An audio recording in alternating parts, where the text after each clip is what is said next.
नमस्कार, स्वागत है आपका ई बुक ऑनलाइन एजुकेशन में। चर्चा करते हैं आज के महत्वपूर्ण करंट अफेयर्स के बारे में, जिसमें हम लोग गिलगिट बाल्टिस्तान, स्वान और एटलस क्या है ये, साथ में विश्व प्रवासी पक्षी दिवस के बारे में जानेंगे। अगर आपने चैनल को सब्सक्राइब नहीं किया है तो कर लीजिए। इसमें हम वीडियो के लास्ट में 5 क्वेश्चन आपको देंगे, उनके आंसर आपको कमेंट सेक्शन में बताना है और सभी को बताना है, क्योंकि जो क्वेश्चन है बहुत ही महत्वपूर्ण है। और ऐसा नहीं कि नए क्वेश्चन है, वो आपको पीछे कहीं ना कहीं उन वीडियो में, पीछे की वीडियो में उनका आंसर आपको ज़रूर मिल जाएगा। तो पहला आपका है विश्व प्रवासी पक्षी दिवस। कब मनाया गया? ये 9 मई को मनाया गया। ठीक है, किसने मनाया, किसके द्वारा मनाया गया? यूएनईपी। यूएनईपी क्या है आपका? United Nation Environmental Programme. ठीक है, इसका नाम पूरा याद रखना आप, यूनाइटेड नेशन इन्वायरमेंटल प्रोग्राम। और ये मनाया क्यों जाता है भाई?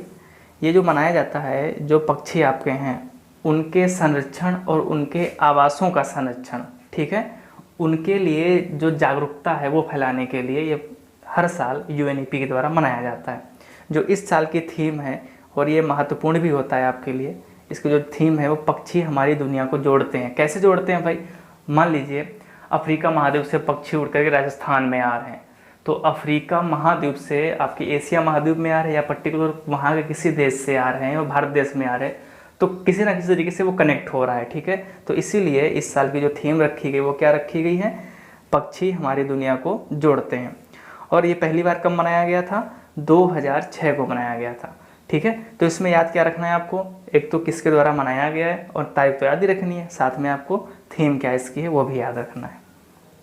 अगला आता है आपका कि जो गिलगिट बाल्टिस्तान के लिए, यानी कि मौसम विभाग द्वारा क्या किया गया है? गिलगिट बाल्टिस्तान को उसके मैप में शामिल कर लिया गया। अब मौसम विभाग क्या करेगा? गिलगिट बाल्टिस्तान का भी मौसम बताएगा हर दिन।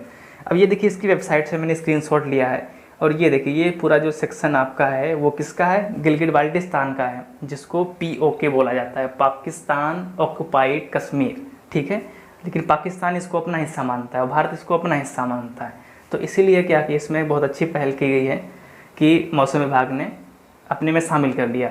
आपको पता होगा कि जम्मू कश्मीर का जो स्पेशल पावर है वो अनुच्छेद 370 के अंतर्गत था, लेकिन जैसे ही लास्ट ईयर इसके लिए एक विधेयक पारित हुआ और वो भी सेक्शन आपका हटा दिया गया। ठीक है, तो देखते हैं क्या है इसमें। तो इसके अंतर्गत क्या किया गया है कि जो भारतीय मौसम विभाग है, पाक अधिकृत कश्मीर और को अपने नक्शे में शामिल किया गया, जिससे प्रतिदिन वहाँ के मौसम के बारे में जानकारी दी जाएगी। अब देखिए महत्वपूर्ण क्यों होता है, अभी हाल ही में पाकिस्तान ने क्या किया है कि वहाँ के जो सुप्रीम कोर्ट है, यानी कि पाकिस्तान का जो सुप्रीम कोर्ट है, वहाँ से उसने एक अर्जी लगाई है। उसने कहा है कि भाई जो ये पीओके है, क्योंकि वो लोग आज़ाद कश्मीर बोलते हैं, यानी इस क्षेत्र को वो लोग क्या बोलते हैं? आज़ाद कश्मीर। तो उन्होंने बोला कि भाई आज़ाद कश्मीर में उनको चुनाव करवाने हैं। तो कहीं ना कहीं उनको संदेह है कि जिस तरीके से इन्होंने जम्मू कश्मीर और लद्दाख को यूटी बना दिया है, तो हो सकता है ये गिलगिट बाल्टिस्तान और मुजफ्फराबाद ये भी ले लें। तो इसी चक्कर में वो लोग क्या कर रहे हैं? चुनाव कराने वाले हैं, और इसी को देखते हुए भारत ने भी अपनी पहल जो है शुरू कर दी है। अब थोड़ा सा इसको मैप में देखने की कोशिश करते हैं कि गिलगिट बाल्टिस्तान ये है कहाँ पे। ये देखिए अपना जो है प्यारा भारत का जो मुकुट के रूप में आपका जाना जाता है, ये इस तरीके से कुछ है। ये अगर हम रियल देखें जो भारत के नक्शे में, वैसे पूरा दिखाते हैं, लेकिन रियल में भारत के पास अभी इतना, जितना ये रेड वाला डार्क रेड है वो अभी इतना है। ये जो पार्ट है वो अक्साई चीन है, ये चाइना के पास में है, और ये जो येलो वाला है ये गिलगिट बाल्टिस्तान है, और ये जो है इसको पाकिस्तान बोलता है आज़ाद कश्मीर, और हम लोग यानी भारतीय लोग क्या बोलते हैं? पीओके बोलते हैं, पाकिस्तान ऑक्युपाइड कश्मीर। ठीक है, तो इन दोनों को, पीओके को भी और गिलगिट बाल्टिस्तान को भी जो है किसने शामिल कर लिया है? मौसम विभाग ने अपने नक्शे में, अपनी वेबसाइट पे इसको शामिल कर लिया है। ठीक है, थोड़ा सा मौसम विभाग के बारे में जानते हैं। इसकी स्थापना 1875 में की गई थी, यानी कि अंग्रेजों के ज़माने से ये अपना काम करता आ रहा है। किसके अंतर्गत आता है? पृथ्वी विज्ञान मंत्रालय के अंतर्गत इसको रखा गया है, और इसका जो मुख्यालय है वो कहाँ पे है? वो नई दिल्ली में है। इसका एक सेंटर कहाँ पे है? अंटार्कटिका में है। ठीक है, जिसका नाम क्या है? मैत्री। या भी याद रखना कि जो मैत्री है वो आपका अंटार्कटिका में किसके अंतर्गत काम करता है? ये भारतीय मौसम विभाग के अंतर्गत। ये देखिए इसका जो लोगो है किस तरीके से आपका है। आगे देखते हैं अगला क्या आपका सेक्शन है, स्वान और एटलस। स्वान और एटलस जो है क्या है? ये जैसे साइड में एक पिक्चर लगी हुई है, आप देख सकते हो।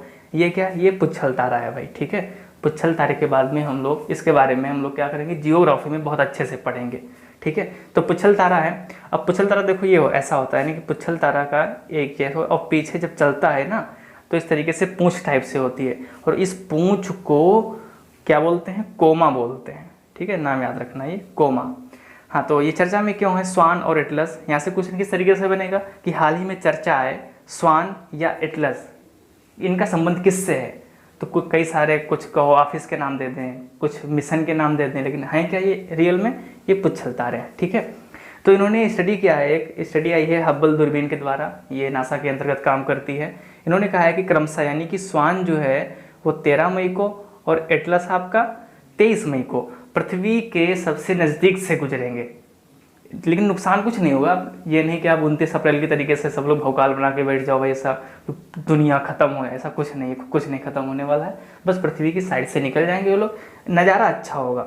आप चाहो तो 13 मई को अपनी नज़र जो है आसमान में टिकाए रहना, बहुत अच्छा नज़ारा देखने को मिलेगा। रंग बिरंगी लाइटें होंगी वहाँ पे, इतनी भी लाइटें नहीं होंगी, लेकिन हाँ कुछ ना कुछ चमकदार जरूर निकलेगा।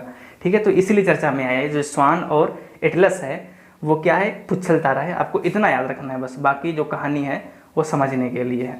ठीक है, अगला आता है फटाफट का मतलब हम पूरा लेक्चर का इसमें समरी करेंगे। पहला क्या था, विश्व प्रवासी पक्षी दिवस कब मनाया गया, 9 मई को। थीम क्या थी, पक्षी हमारी दुनिया को जोड़ते हैं। सेकंड क्या था, मौसम विभाग द्वारा बाल्टिस्तान को भारतीय नक्शे में शामिल किया गया। और मौसम विभाग की स्थापना कब हुई थी, 1875 में। स्वान और एटलस क्या है, एक प्रकार के पुच्छल तारे हैं। ये आपके जो इम्पोर्टेंट क्वेश्चन हैं उनको जो है आपको कमेंट सेक्शन में बताना है, और इसको मैं नेक्स्ट वीडियो में कवर करूँगा। इनके जो आंसर होंगे, जिनके आंसर आप नहीं बताओगे आपको हम बताएंगे आपको। पहला ये क्वेश्चन है कि कौन सा पुच्छल तारा 76 साल बाद दिखाई देता है। सेकंड आपका है ईरान की नई मुद्रा का नाम क्या है। गोल्डन क्रिसेंट के अंतर्गत कौन कौन से देश आते हैं। पृथ्वी दिवस की थीम क्या थी, यानी इस साल जो पृथ्वी दिवस मनाया गया है आपका 22 अप्रैल को, उसकी थीम क्या थी। फिफ्थ आपका है किसने कहा था कि आर्य लोग मध्य एशिया से आए थे। सभी के क्वेश्चन, सभी के जो आंसर हैं सभी क्वेश्चनों के बारी बारी से आपको कमेंट सेक्शन में बताना है, सभी लोगों को बताना है।